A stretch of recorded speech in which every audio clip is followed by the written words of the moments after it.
What's up, guys? This is Andrew Frezza and Melissa Dixon from Care Coach Lead, and today we're going to be talking about how to master the sweet spot for skill development for your clients. And we're specifically mainly talking about the clients that are at an intermediate to advanced level at your gym that may be getting stuck on certain things and they want to improve. They want to improve their ability to have more endurance, more strength, their skills. They want to string together bigger sets of body weight movements, and they find themselves feeling like they've plateaued. And as a coach, how do we find that sweet spot that's going to challenge them so they are continually going to improve with us and not just hit a plateau or worse, start getting worse or put themselves at risk for injury?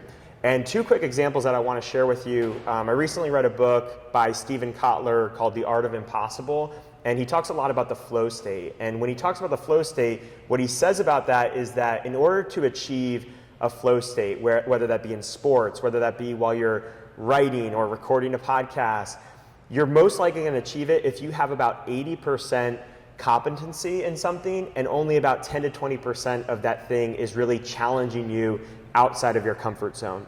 And I see a lot of carryover to what we're trying to do in the gym. When we're trying to develop skills or improve things, we want to have the majority of what we're doing competent reps done at the best of our ability level. And then if there's any breakdown, it only happens at the very end, and it's a small amount of breakdown. It's just barely pushing us outside of our comfort zone. What we don't want to do is hit a red line in the beginning of a workout or start failing reps in the beginning of a workout, get really sloppy, have poor technique, and we spend the majority of that work at actually suboptimal technique or performance.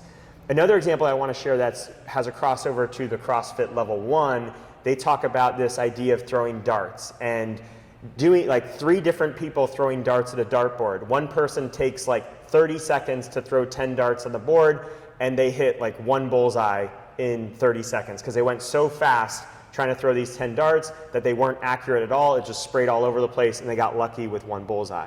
And then you have another person that takes a little bit more time. Maybe they take a minute to throw their 10 darts, but they get 4 or 5 bullseyes because they took a little bit more time and they were a little bit more accurate. And then you have the example of someone who takes 10 minutes to throw these 10 darts. They hit 1 more bullseye than the person who took a minute, but they took so much time that it was slow and unnecessary, and it wasn't worth the extra time that they put in. So what I want you guys to convey to you guys is there's always this balance of speed, technique, and intensity that we're trying to fit that sweet spot of, find that sweet spot of, and that if we can have more competence than incompetence, we're usually going to be more successful. And it's not just about blindly challenging our athletes or letting them crash and burn. We need to do it in a very structured way, in a very smart way. Yeah, I think it's important to point out that 80% competence that you're talking about is really translated in an athlete or a client into confidence. So if I don't have competency in a movement, I don't have a lot of confidence that I'm going to be able to replicate that from rep to rep or know how it's going to feel if it's paired with squats or push-ups or running. So I'm not going to have the wherewithal to be able to have confidence in that movement or know how to pick my appropriate scales, know how to modify for myself, or even know when I'm breaking down. So I think that's key that you said we're talking about intermediate and not the beginner, because that beginner athlete is more like 20% competent and 80% incompetent, which means there's a lot of things that they don't have any confidence in either. Yeah, so we're going to show you how this would apply to 4 very specific exercises and situations. So let's show you what this looks like with a toes to bar, okay? So we're gonna show you guys 2 examples. One would be the athlete that's trying to spend too much of their time at 90 to 100% of what they're capable of and has a couple good reps, but then quickly breaks down. And then we wanna show you the flip side, which is someone who is not quite approaching that 70, 80%. They're not challenging themselves enough, and they're staying too much in that zone of competence where they're 100% confident, 100% competent, and they never are challenging themselves to improve any further. Okay, so the first example would be someone that hops up and maybe they only have like 2 to 3 good toes to bar, and that's what they do right off the bat. They hit those 2 or 3 really good toes to bar. It actually looks pretty solid, but then they try to keep going, and then they get a little bit sloppier, the legs start to get a little wider, the knees start to bend a little bit more, they're not close to the bar, And by the time they've gotten even a small percentage into that workout, they're actually reinforcing bad habits more so than they're reinforcing good habits. So with this type of athlete, we'd actually want to try to get them to keep their legs together. So Melissa, on this next one, I want you to keep your legs really long and straight. Don't worry about the height. You'll probably end up somewhere in this range, maybe a foot to 2 feet short of the bar. But I want you to see if you can do a set of 6 reps where every rep is at that same height there, and every rep you keep those legs together in that backswing and nice and long. Good. Yeah, right there to my hand if you can do it. Good. Perfect. You can relax. So now Melissa, if this was a workout that called for 30 or 40 toes to bar, has such a higher likelihood of success. And you could see that that was a confident one for her, a competent one for her, but it was challenging her a little bit. Now this other version is where you're going to see athletes that are not quite getting into that sweet spot, where someone who has the ability to get higher is only doing a small kipping knees to chest. They're not really engaging the lats, they're not pushing into the bar, and she's really just barely bringing her knees past her waist when she's capable of a lot more, right? Doesn't mean that someone who's here isn't challenging themselves, it just means that we have to know our athletes individually, and I know Melissa, and that is not challenging for her, and for her to get better at this skill, it won't happen if she keeps doing reps like that. This is likely one of those members who has been in your membership for so long, and you want them to grow as an athlete, and you know they have a desire to grow or have expressed a desire to grow, but this person is typically selecting this option as a means to get a better score, to get a faster score. It's a safe bet for them. They don't want to practice the skill and sacrifice that time. The next example we want to share with you is for the clean, and this is really carried over to the snatch as well, any Olympic lift, but it could go for any type of barbell or dumbbell lift as well, but I find it especially true with the Olympic lifts. And what I found is that improvements really happen in that 65 to 85% of someone's 1 rep max. So if someone's doing a lot of stuff below 65%, they're not going to really improve as much, and if they're spending too much time above 85%, which is probably the most common, people that are trying to max out or go to their limit every single day, then they're not going to improve as well, and they're going to hit this plateau. So let's say I'm working with an athlete like Melissa here, and let's just say that Melissa, we're doing power cleans, and her 1 rep max is roughly 90 pounds. So she's got 55 pounds on the bar, roughly 60% of that 1 rep max, and she's repping it out and she's pulling early on the bar. So she's missing position 1, she's got an early arm bend, and she's pulling a little bit early on that. It's probably a little light for her, but she needs to be cued out of that. So on this one, Melissa, I want you to keep your arms longer and don't bend those arms until you've fully extended with those legs. Good. All right, do one more. Keep those arms long, shoulders back, good. Nice. And relax. So if she looks really good there, she makes the improvement. I say, okay, let's try that with a little bit more weight. If that little bit more weight is now throwing 10s on the bar, that's a huge percentage of her max, this 90-pound max. And actually that takes her from about 60% almost up to like 84%. So even though it's still in that zone of where we can get her better, because of how big that jump is, we almost completely surpass this zone where she's really strong at. So there's a likelihood that with that correction that we just made, it's very unlikely that it's going to stick at this heavy weight because of the jump that we've made on the bar. So go back and show us what it would probably look like if you went right to that weight.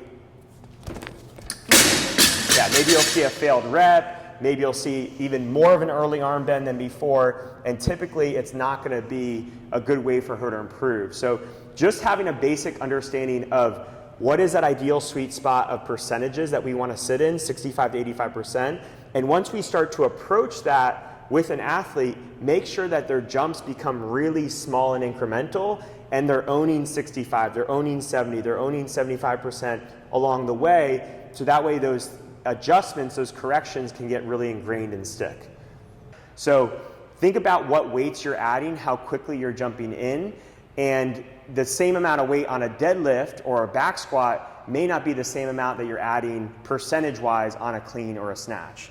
When I'm coaching the Olympic lifts with my athletes and they don't know their percentages, because we do have intermediate athletes who don't really know on the fly what they're working with, when I'm telling them to go by feel, oftentimes I'm telling them, this is something that you're confident you can make that correction every time, and you're not going to make another weight jump until you get it at this level. So if I add 5s on the bar and you have it and I see you have it, you're not allowed to add any more weight until you do it again, and we make sure it's not a fluke. Yeah, so every time we work with our athletes on these types of days, we want to help them find that sweet spot, and we want to try to get them to make small jumps, 2.5, 5 pounds, usually for most athletes, as opposed to a big jump on the bar.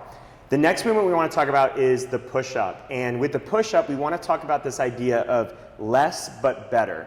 So it's not just the standard or the weight that you choose for something, but it's also allowing yourself to do less reps at a higher quality, especially with body weight movements like push-ups and pull-ups that tend to have a hard stop to them. And what I mean by that is when you get fatigued on push-ups, it's not like you can rest a few seconds and then crank out another big set. You might only crank out a few more. Whereas something like a box jump or a step up, you could take a little rest and then you go right back into another big set because the fatigue is not like a hard stop. It's not a wall that you're gonna hit. So with these movements, you'll also find that some athletes, what a lot of push-ups is for one athlete isn't a lot for another. So 100 push-ups, that might sound like an incredible amount for one athlete, and then it might sound like nothing to another athlete, okay? So we need to be able to play around with those rep schemes to potentially do less but better. So let's say we have Melissa and she's worming her push-ups, or she's starting to flare out her elbows, she's starting to short her range of motion and not get to the ground. We're probably better off throwing her to a box, and in addition to scaling the movement, we might have to do less reps as well. So where each set before called for 15 push-ups, maybe now we're having her go to a box and she's hitting 8 to 10 really good push-ups in 2 sets where she is doing that full range of motion and keeping those elbows in. So less but better is a concept that you can always take to those group classes. And then the final example that we want to share with you is in regards to pacing. We talked about this in our last video on lactic threshold and aerobic thresholds and how we want to sit at roughly 85% of our max threshold. And you can see how this all carries over in terms of what we're talking about is how do we get fitter, how do we get better at skills? It tends to happen in that 65 to 85% mark. So when you're doing workouts where pacing is required, as coaches, I know there's some coaches out there that celebrate really challenging their athletes or really destroying their athletes, honestly. Oh my God, like so many of our athletes were on the ground at the end of the workout. What an amazing workout that was.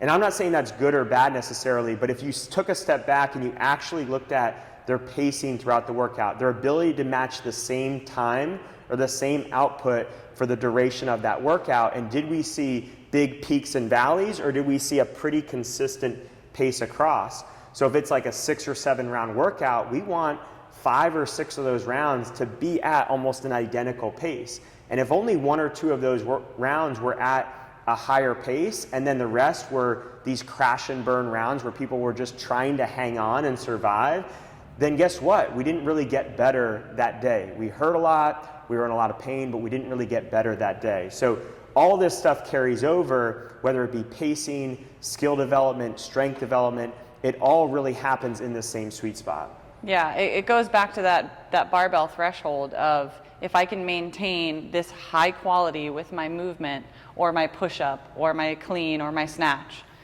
if I can maintain that through every single rep without failing, I'm pacing my barbell, I'm pacing my push-ups. So it's not just pacing in the aerobic sense, it's pacing in the am I getting fitter across everything and am I getting higher quality across everything? Because that's really what it boils down to with skill development, is doing the highest quality for the longest amount of time. Exactly, and we won't know where someone's limit is until we see some level of breakdown, till the rep looks a little worse, till the pace starts to drop off. So we won't know those limits until we start to test them and feel them out.